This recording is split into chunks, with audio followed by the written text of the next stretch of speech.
প্রিয় বন্ধুরা, আমি মোহাম্মদ শহীদুল ইসলাম। আমাদের পেজটি হলো মানবতার কল্যাণ। আমরা সর্বস্তরে অসহায়, গরিব, দুঃখী, ক্ষুধার্ত যে মানুষগুলা রাস্তায় থাকে, রাস্তায় ঘুমায়, বাড়ি নেই, ঘর নাই, থাকার কোনো জায়গা নেই, আজকে সেই অসহায় ক্ষুধার্ত মানুষগুলাকে আমরা দুই বেলা খাবার প্রদান করে থাকি। আপনাদের দেওয়া জাকাত, আপনাদের দেওয়া ফেতরা, আপনাদের সদকায় জারিয়া নিয়ে আমরা এই অসহায় ক্ষুধার্ত মানুষের মাঝে আমাদের মূল্যবান, আমাদের সাহায্যের হাতকে আমরা বাড়িয়ে দেব। যে মানুষ তো মানুষের জন্য। যদি কোনো সহৃদয়মান ব্যক্তি থাকেন, এই অসহায় ক্ষুধার্ত মানুষের জন্য আপনাদের মূল্যবান সাহায্যের হাতকে আপনারা এগিয়ে আসবেন।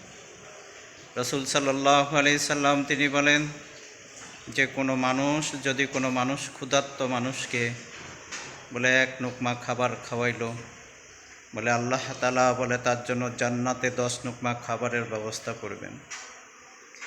এবং আল্লাহ তাআলা তিনি বলেন যে আমার বান্দারা, যদি তোমরা জান্নাতে যদি যাইতে চাও, দুনিয়াতে অসহায় ক্ষুধার্ত মানুষদেরকে তোমরা ভালোবাসো, যে তাদেরকে তোমরা মহব্বত করো, যে আমি আল্লাহ তাআলার জান্নাতে তোমাদের জন্য যাওয়া সহজ হোক।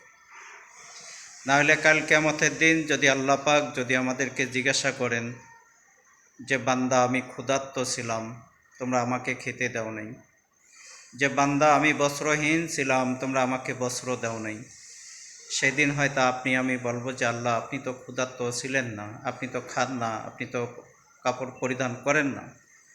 আল্লাহ বলবেন কেন? আমি তোমাদেরকে যে হাত দিয়ে সৃষ্টি করেছি, আমার অসহায় গরিব দুঃখী বান্দাদেরকেও বলে আমি তো তাদেরকেও সেই হাত দিয়েই সৃষ্টি করেছি। যে তোমাদের অর্থ ছিল, টাকা ছিল, পয়সা ছিল, কিন্তু তোমরা তাদেরকে ভালোবাসো নাই, তাদেরকে তোমরা দূর দূর করে খেদাই দিয়েছ। সেদিন কিয়ামতের দিন আল্লাহ পাকের কঠিন আযাবের মধ্যে আমাদেরকে দাঁড়াইতে, শাস্তি ভোগ করতে হবে।